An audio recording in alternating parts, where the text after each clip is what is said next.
جو وہاں پر ہر فرائیڈے ہوتی ہے, وہ آج بھی روڈوں پر بھیک مانگ رہی ہے. 5-4 خواجہ سرا آتے ہیں اور بیچ میں مکس عورتیں اور مردوں کو کر کے وہ پکچریں بناتی ہے. پاسٹر غزالہ نیشنل اور انٹرنیشنل جو ڈونرز ہیں ان کو بھی مجھے لگتا ہے چیٹ کر رہی ہے. پاسٹر غزالہ چیٹ کر رہی ہے. سچائی یہ ہے کہ اگر خواجہ سرا مہذب طریقے سے اپنے مذہب کے مطابق اپنی عبادت گاہ میں جائیں تو ان کو کوئی بھی منع نہیں کرتا. یہ خواجہ سراؤں کو نون کا نقطہ اس نے بنایا, کس نے ان کو منع کیا چرچ جانے سے, مسجد جانے سے؟ کون منع کرتا ہے؟ کسی نے منع نہیں کیا.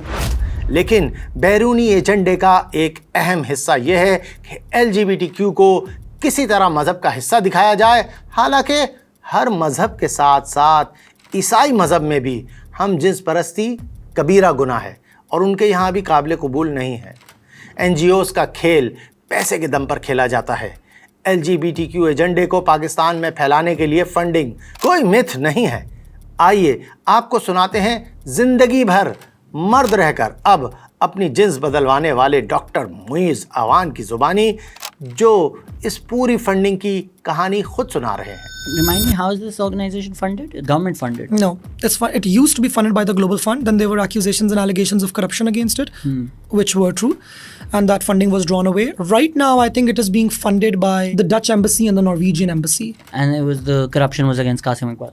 Qasim Iqbal and the program manager, the country program manager. پورا ملک جانتا ہے کہ ڈاکٹر معیز LGBTQ موومنٹ کے ایک اہم مہرے ہیں, اور قاسم اقبال پاکستان کا خود بھی ایک اوپن گے ہے, HIV کا شکار ہے, اور پاکستان میں ہم جنس پرستی کو فروغ دینے والا ایک ماسٹر مائنڈ ہے. غزالہ شفیق بھی عورت مارچ اور مورت مارچ کا اہم حصہ ہے اور LGBTQ کی حامی بھی ہے, اور اب یہی منورٹی رائٹس مارچ کروانے کی کوشش کر رہی ہے.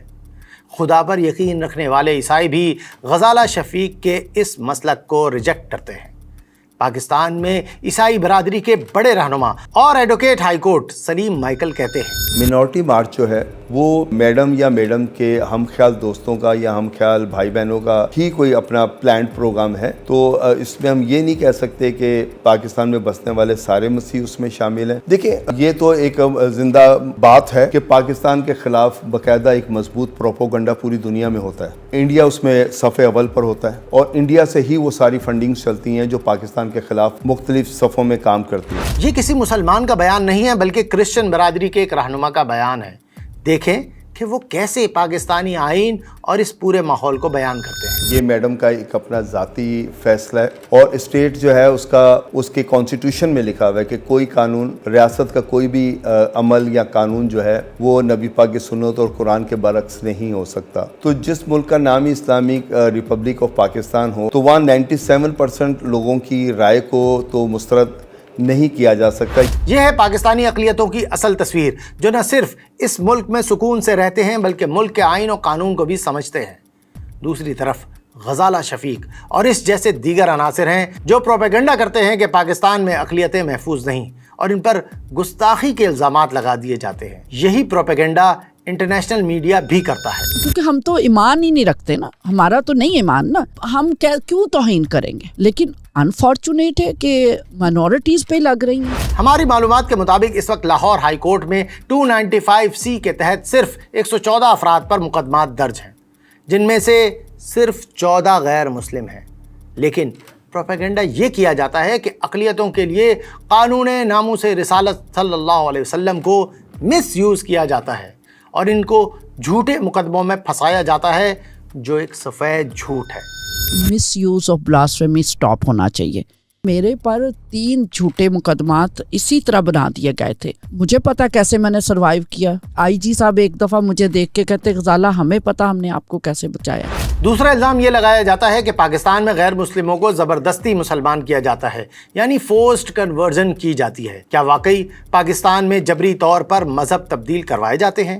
پاکستانی اقلیتوں کی زبانی حقیقت ملاحظہ فرمائیں. یہاں پہ کبھی بھی کوئی وائلنٹ فورس مجھ پہ نہیں کیا گیا کہ میں اس دین کو چھوڑ دوں یا کوئی اور دین اختیار کر لوں. پاکستان ہمارا گھر ہے, ہماری بنیاد ہے, ہمیں فیل نہیں ہوتا کہ ہم نان مسلم ہیں. میرے خیال سے کوئی فورس کنورژن کوئی کسی کو کر نہیں سکتا unless you want to do it yourself. کبھی کسی نے فورس نہیں کیا کہ آپ اسلام قبول کر لیں, آپ کو یہ فائدہ ہوگا وہ فائدہ ہوگا, ایسا کبھی نہیں ہوا ہمارے ساتھ. ایسا کچھ بھی نہیں ہے کہ کسی نے مجھے زبردستی مسلمان کرنے کی کوشش کی ہو. کبھی ایسا نہیں ہوا کہ بھائی میاں مٹھو صاحب زبردستی ہمارے بچیوں کو اٹھا کے لے جاتے ہیں اور پھر مسلمان کرتے ہیں. یہ تو ہمارے سامنے تو کبھی نہیں ہوا. یہ تو تھی غزالہ شفیق اور انٹرنیشنل NGOs کے جھوٹ کی حقیقت.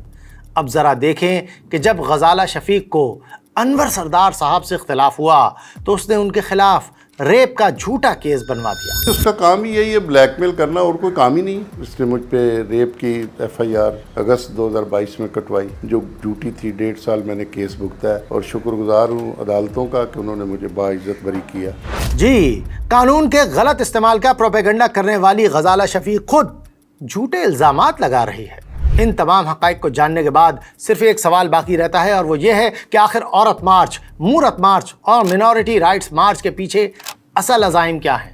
جواب ہم دیتے ہیں.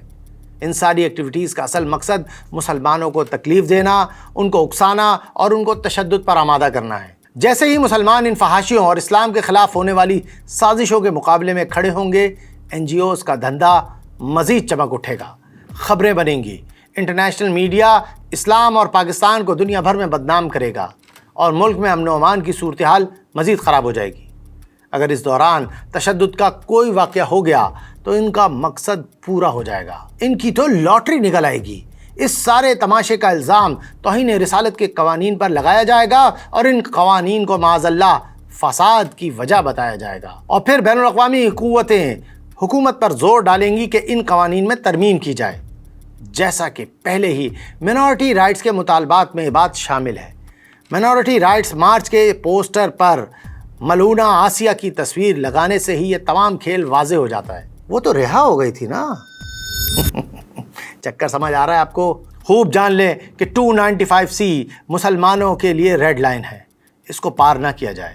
ہمارے محترم آرمی چیف نے فرمایا ہے کہ فساد فی الارض کو روکا جائے, اس سے بڑا کوئی فساد نہیں ہوگا. ہم اپنے تمام ریاستی اداروں سے درخواست کرتے ہیں کہ پاکستان کو نقصان پہنچانے والی اس طرح کی تمام کوششوں پر پابندی عائد کی جائے اور ان تمام سازشی عناصر کے خلاف سخت قانونی کارروائی کی جائے.